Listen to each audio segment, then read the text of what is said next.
versículo 1. O texto da nossa pregação serão os versículos 19 a 23. Nós iremos ler o versículo 1 até o versículo 23.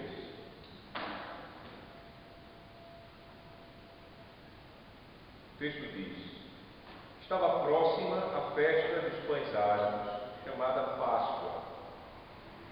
Preocupavam-se os principais sacerdotes e os escribas em como tirar a vida a Jesus, porque temiam o povo. Ora, Satanás entrou em Judas, chamado Iscariotes, que era um dos 12. Este foi entender-se com os principais sacerdotes e os capitães sobre como lhes entregaria a Jesus. Então, eles se alegraram, combinaram em lhe dar dinheiro. Judas concordou e buscava uma boa ocasião de lhe entregar sem tumulto. Chegou o dia da festa dos pães asmos, em que importava comemorar a Páscoa. Jesus, pois, enviou Pedro e João, dizendo: Ide, preparar-nos a Páscoa para que a comamos. Eles lhe perguntaram: Onde queres que a preparemos?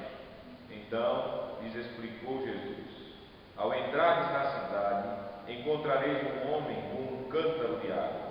Segui-o até a casa em que ele entrar e dizei ao dono da casa: O mestre manda perguntar-te: Onde é o aposento no qual hei de comer a Páscoa com os meus discípulos? Ele vos mostrará um espaçoso cenáculo mobiliário. Ali fazei os preparativos. E indo, tudo encontraram como Jesus lhes dissera e prepararam a Páscoa. Chegada a hora, pôs-se Jesus à mesa, e com ele os apóstolos, e disse-lhes: Tenho desejado ansiosamente comer convosco esta Páscoa antes do meu sofrimento. Pois vos digo que nunca mais a comerei, até que ela se cumpra no reino de Deus. Tomando um cálice, havendo dado graças, disse: Recebei e parti entre vós, pois vos digo que, de agora em diante, não mais beberei do fruto da videira, até que venha o reino de Deus. E tomando um pão, tendo dado graças, o partiu e lhes deu, dizendo: Isto é o meu corpo que é oferecido por vós, fazei isto em memória de mim. Semelhantemente, depois de cear, tomou o cálice, dizendo: Este é o cálice da nova aliança do meu sangue, derramado em favor de vós. Todavia, a mão do traidor está comigo à mesa, porque o Filho do Homem, na verdade, vai segundo o que está determinado, mas ai daquele por intermédio de quem ele está sendo traído. Então, começaram a indagar entre si quem seria dentre eles o que estava para fazer. Então, os textos da nossa pregação são os versículos 19 até o versículo 23. Amada Igreja do Senhor Jesus Cristo, o Senhor Jesus, ele estabeleceu a sua ceia. E esta ceia é um sinal e é um selo da obra de Jesus em nosso favor, em favor dos seus discípulos. Ela também sinaliza e sela a nossa comunhão de amor com Jesus Cristo e a nossa comunhão com todo o verdadeiro irmão em Cristo Jesus. E aqui nós temos aquilo que em todas as culturas é comum e é normal: comida e comunhão. Comida e comunhão estão juntas, assim também na ceia que o Senhor Deus estabeleceu. E nesse momento, antes de recebermos a ceia do Senhor, para sermos fortalecidos com a promessa de Cristo proclamada no Evangelho e firmada na ceia, eu prego as boas novas do Evangelho no seguinte tema: o Senhor Jesus ordenou a ceia para selar a obra dele em nosso favor. Esse é o tema da nossa pregação nesta noite. O Senhor Jesus ordenou a ceia para selar a obra dele em nosso favor.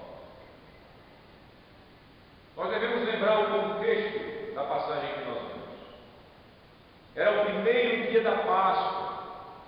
Era o dia do sacrifício do Cordeiro Pascal, quando o Senhor Jesus, ele reuniu os seus discípulos em um lugar secreto para tomar a ceia com ele. Nós sabemos isso pelo testemunho de Marcos. Marcos, no capítulo 14, versículo 12 do Evangelho, ele diz isso, que era no primeiro dia. Assim, meus amados irmãos, era a noite que antecedia a terrível morte do Senhor Jesus Cristo na cruz. Então foi nessa noite de Páscoa que o Senhor Jesus, ele ordenou, ele estabeleceu a ceia aos discípulos dele. O Evangelho nos diz, no capítulo 19, capítulo 22, versículo 19 e 20, da passagem que lemos: tomando um pão e tendo dado graças, partiu e lhes deu, dizendo: isto é o meu corpo oferecido por vós, fazei isto em memória de mim. E o texto nos fala: semelhantemente, depois de cear, tomou o cálice, dizendo: este é o cálice da nova aliança, o meu sangue derramado em favor de vós. Ele está falando isso aos discípulos dele. E aqui nós chegamos num ponto de transição. Nesse momento nós estamos naquele momento onde a Páscoa que Deus estabeleceu lá na retirada do povo dele do Egito, a Páscoa ela completou, ela cumpriu o seu objetivo dentro da doutrina da salvação. A Páscoa ela chegou ao objetivo dela, que é apontar para Jesus Cristo, aquele que é o Cordeiro de Deus que tira o pecado do mundo.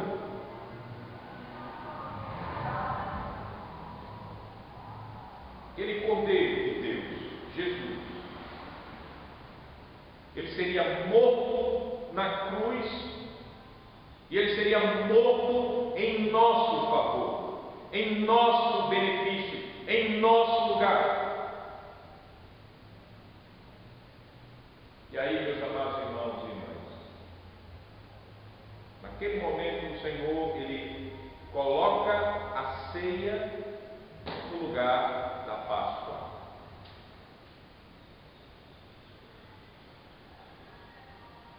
A ceia do Senhor, o pão e o vinho, a ceia passa a ser o sinal e selo da nova aliança no sangue de Jesus.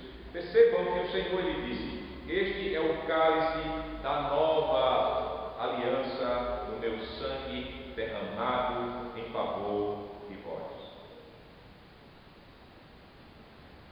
Notem, nova aliança. Não é mais a velha aliança selada e sinalizada no sangue de animais, como nós aprendemos quando estamos lendo os textos do Antigo Testamento. Chegou a nova aliança, selada no sangue do justo Filho de Deus. E esse termo nova aliança não era algo que nunca havia sido ouvido pela igreja. Pelo contrário, Deus já havia falado dessa nova aliança e a igreja do Senhor estava almejando, esperando essa nova aliança há séculos. O Senhor ele havia falado pelo profeta Jeremias o seguinte, Jeremias capítulo 31. Jeremias capítulo 31, versículo 31.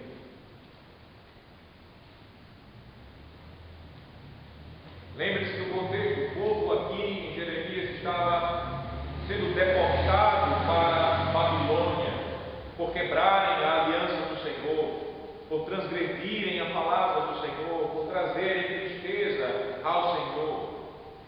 E o Senhor, pelo profeta, está trazendo uma palavra de consolo para a sua igreja, desse momento de tristeza, desse momento de declaração que segue uma declaração de juízo.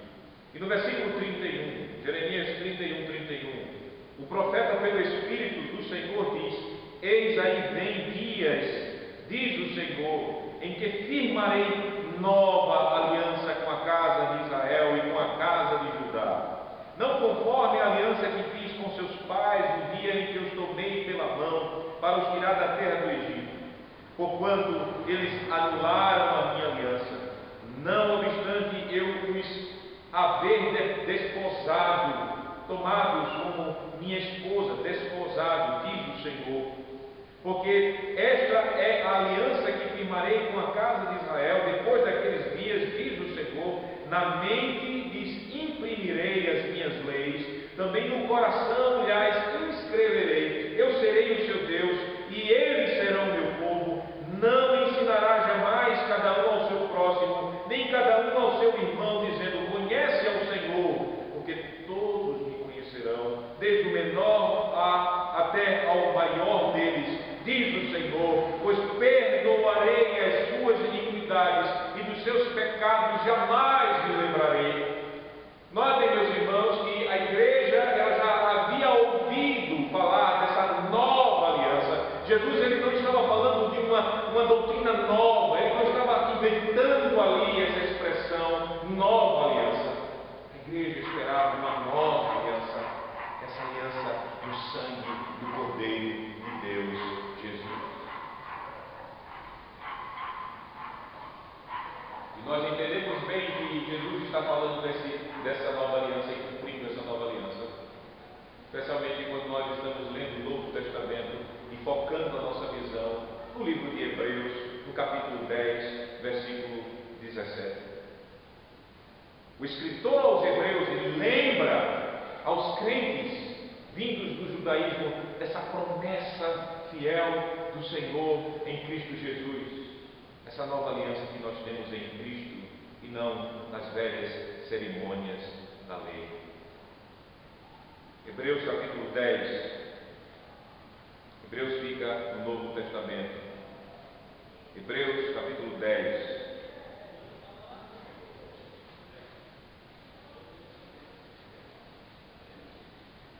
O escritor ele já falou do aspecto transitório das cerimônias, o aspecto passageiro das cerimônias estabelecidas pelo Senhor no Antigo Testamento, do ministério sacerdotal que Deus havia estabelecido no Antigo Testamento.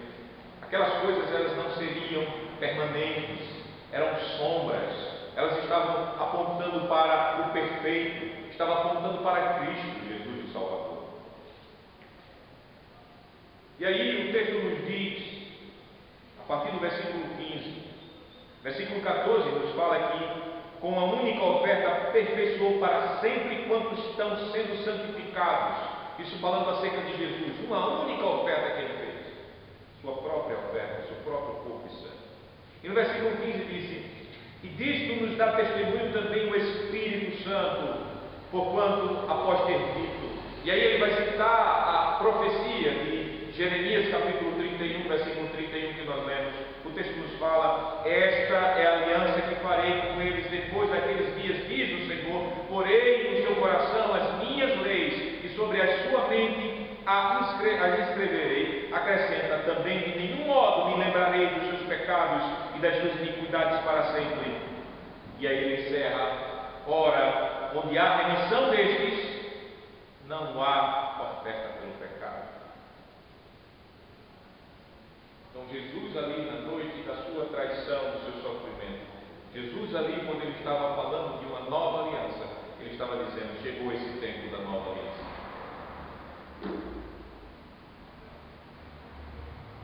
Eu estou concluindo.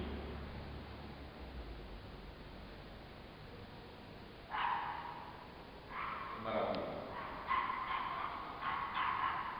A nova aliança virá para aprofundar a comunhão de amor e de graça entre Deus e o povo dele. Percebam que o profeta falou, e o escritor aos Hebreus repete pelo Espírito, dizendo que a lei do Senhor seria inscrita no coração dos crentes. Uma obra profunda do Espírito Santo seria cravada, feito você entalha em uma pedra as letras da lei do Senhor, dos mandamentos de Deus, estaria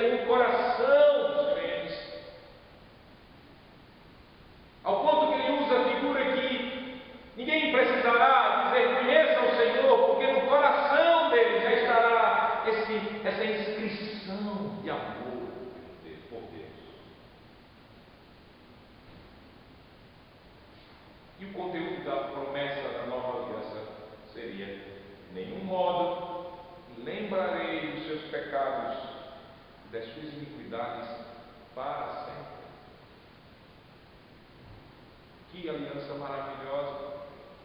Imagine o povo de Deus lá, recebendo o juízo de Deus, recebendo o cativeiro em Babilônia, sendo deportado por causa dos seus pecados, mas Deus, em sua graça e misericórdia, como nós cantamos no Salmo 6, é paternal a sua disciplina. Ele diz: eu irei de fato perdoar vocês, eu não vou me lembrar nunca mais dos pecados de vocês, por causa desta obra da nova aliança.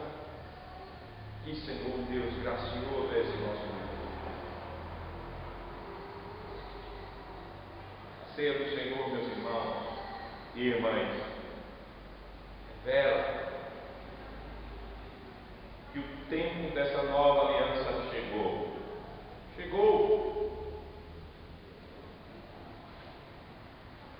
Jesus estava dizendo isso. Jesus estava confirmando isso. Ele dará o corpo dele. Ele derramará o seu precioso sangue em favor dos discípulos dele.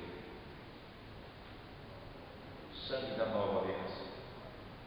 O corpo e o sangue oferecidos,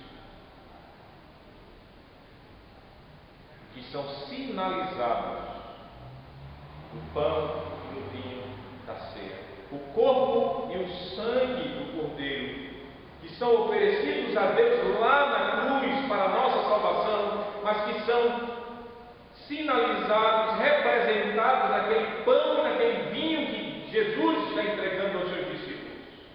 E que Jesus está nos entregando nesta noite por meio da mão do ministro.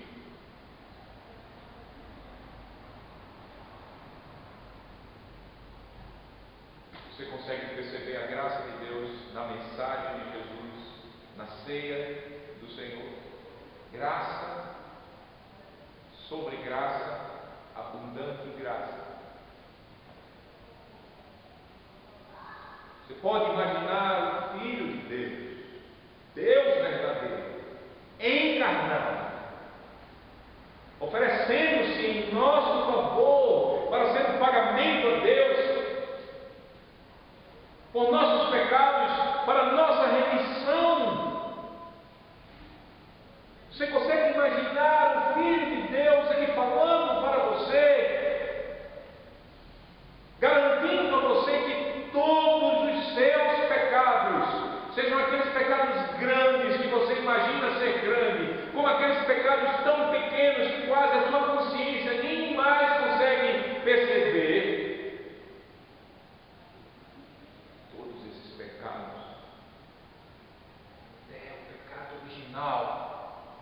que é a fonte de todos os pecados que jogam a sua vida,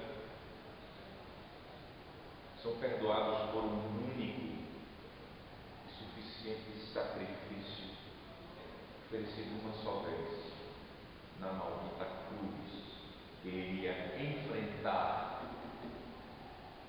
poucas horas depois, que ele enfrentou há mais de 2000 anos atrás e que tem valor eterno para redimir todos os eleitos de Deus.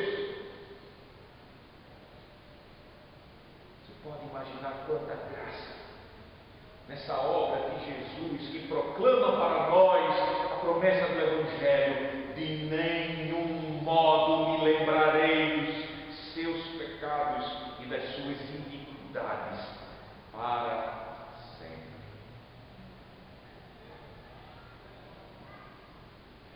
Jesus estava pregando isso naquela noite dolorosa para ele, amarga para ele.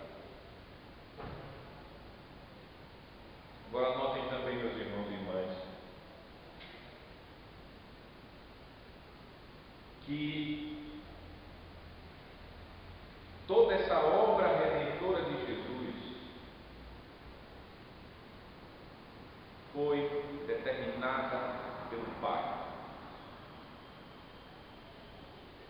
Pois disse o Senhor Jesus, no versículo 21 e 22,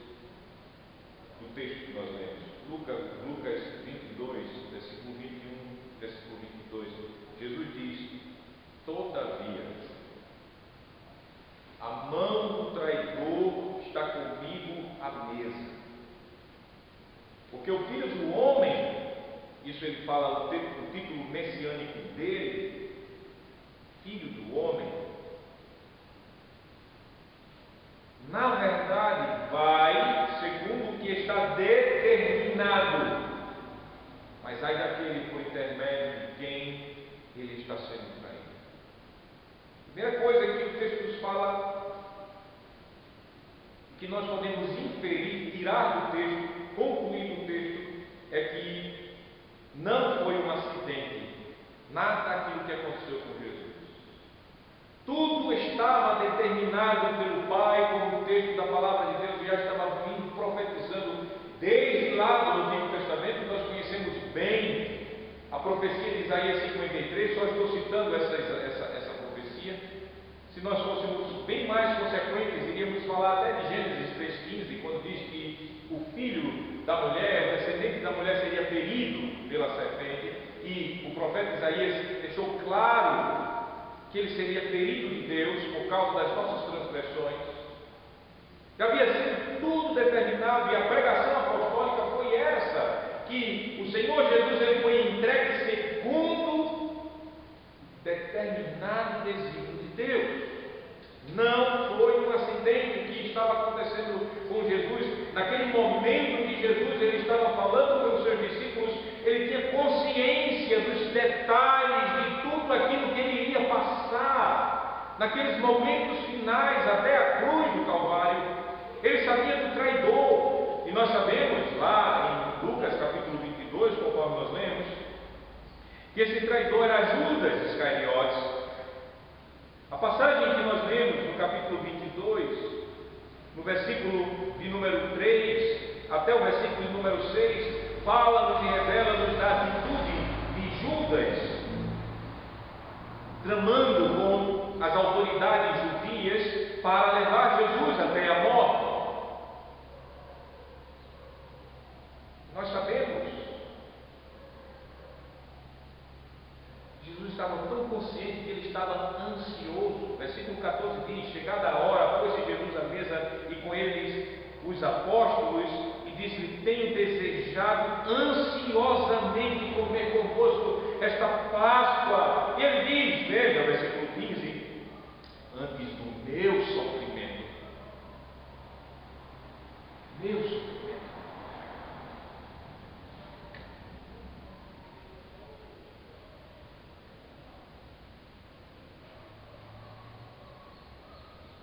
Tudo Jesus tinha consciência que iria passar, porque estava seguindo o plano redentor de Deus para nós. Assim nós podemos ter a certeza que o Senhor Jesus ele estava indo conscientemente. Ele tinha consciência daquilo que ele iria cumprir, e que ele estava cumprindo o soberano plano de Deus para a salvação da igreja eleita dele. Jesus ele tinha consciência que ele seria de fato vituperado através de traição, através de todo aquele vilipêndio dele, de todo aquele sofrimento humilhante que ele iria passar naquelas horas que se seguiriam. Jesus ele tinha consciência até mesmo do desamparo que ele teria na cruz. Ele tinha essa consciência e ele agonizava com essa consciência, meus irmãos. Era um peso na cabeça de Jesus. Mas o nosso Salvador amado, ele se contentou com a vontade de Deus. Os cânones de Dort dizem que isso essa consciência de Jesus por saber o que iria sofrer é um dos motivos que torna, tem outros citados, mas um dos motivos que torna tão preciosa a morte do Filho de Deus. Ele estava sofrendo conscientemente.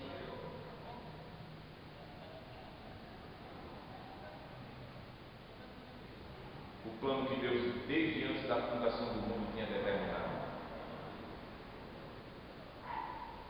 Ele foi voluntariamente, não forçado.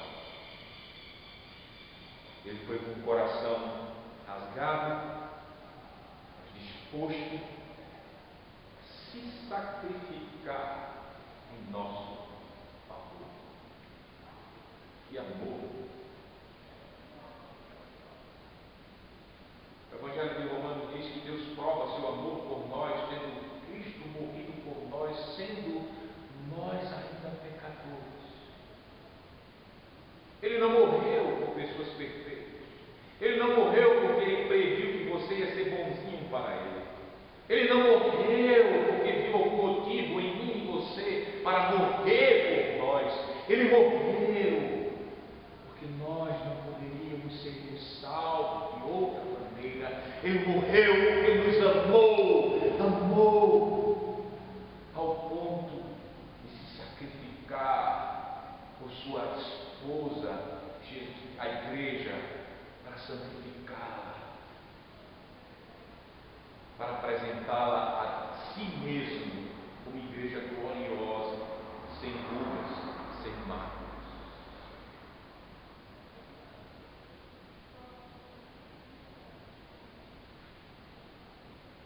Nós estamos aqui, irmãos, neste culto. Essa mensagem que nós ouvimos de Jesus quando ele entrega aos discípulos e quando ele fala para nós neste culto por meio da pregação real, essa mensagem ela nos traz felicidade, ela nos traz consolo, porque a promessa de Deus ecoa em favor de nós. A promessa do Senhor, ela diz: eu não me lembrarei mais de nenhum dos teus pecados para sempre.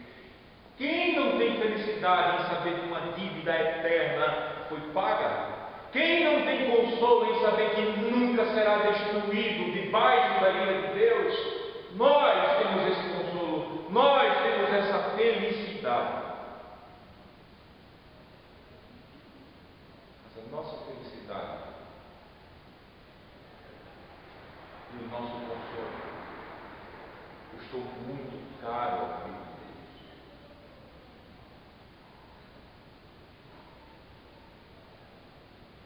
Custou humilhação desde a encarnação. Custou sofrimentos invisíveis, sofrimentos infernais, especialmente no finalzinho da vida de Jesus. Custou a morte mais vergonhosa, maldita que um homem pode ter. O Filho de Deus foi pendurado no madeiro. A lei diz: maldito todo aquele que é pendurado no madeiro.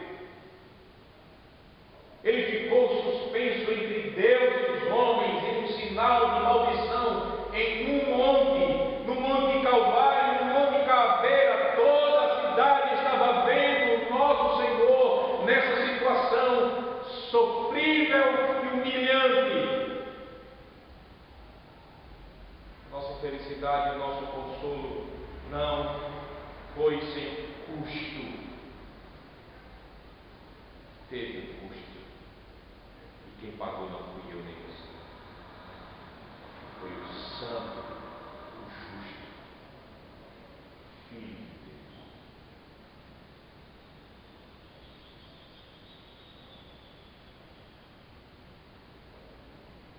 E aqui estamos.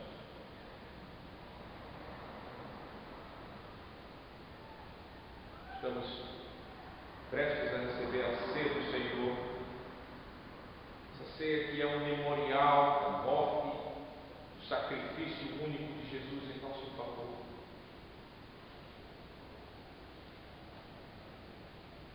Essa ceia que o Espírito Santo usa para selar, para tornar visível a obra do Senhor Jesus em nosso favor. Ela que nos é entregue, nós recebemos verdadeiro pão e verdadeiro vinho, nada se transforma. Mas que nós nos apropriamos de Jesus Cristo pela fé e tomaremos em memória dele este sacramento.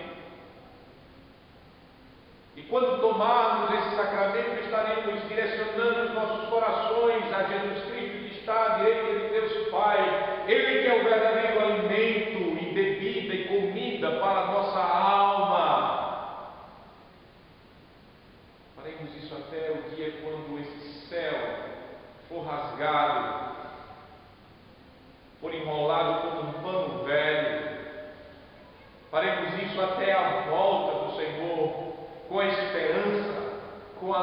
alegria, com gozo, fundamentados na promessa fiel de Jesus. Isto é em favor de nós.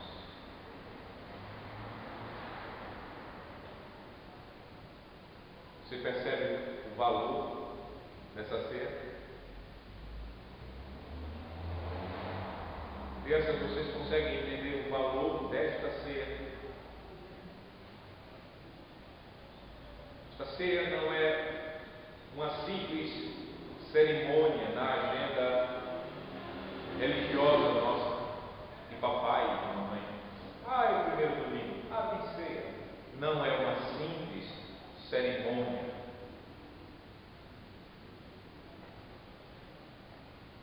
O Senhor Jesus, Ele diz a você nesta pregação e sinaliza isto no sacramento. E o Senhor Jesus, Ele te chama. Vem cear. Vem cear a ceia do meu amor com você. Do meu amor com você. Vem cear. Vem cear. Eu me santifiquei por você.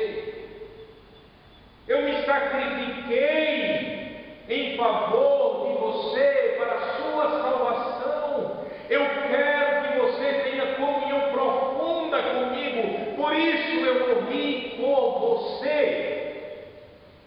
Vem cear.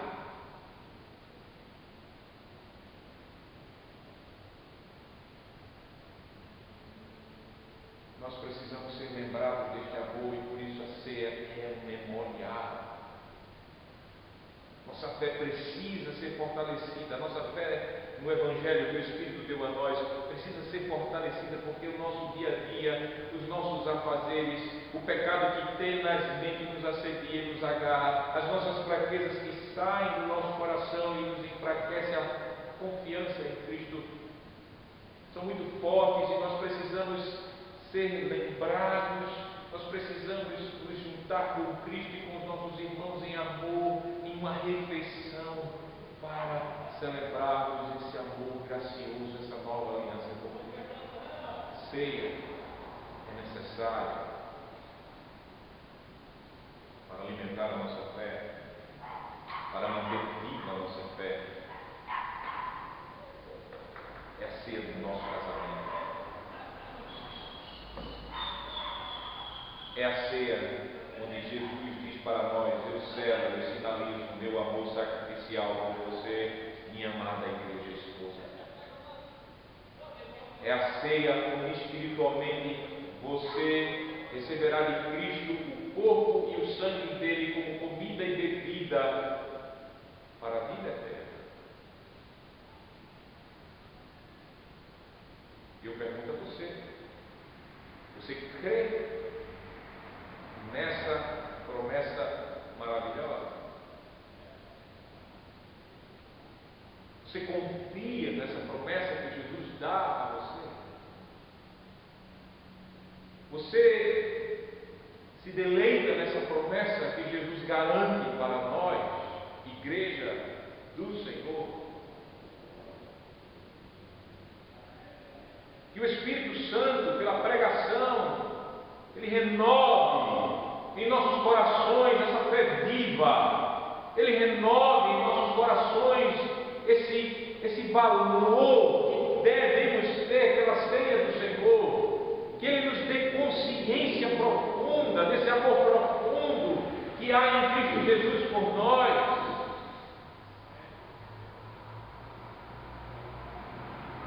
Você crê? Vem cear. Creia no Evangelho. Confie na palavra de Jesus. Isto é o meu corpo oferecido por vós. Fazei isto em memória de mim. Semelhantemente, depois de cear, tomou o cálice, dizendo: este é o cálice da nova aliança, o meu sangue derramado em favor de vós. Fazei isto em memória de mim. Essa é a promessa do Evangelho para todos os crentes, para os filhos de Deus. E essa promessa está sinalizada diante de nós.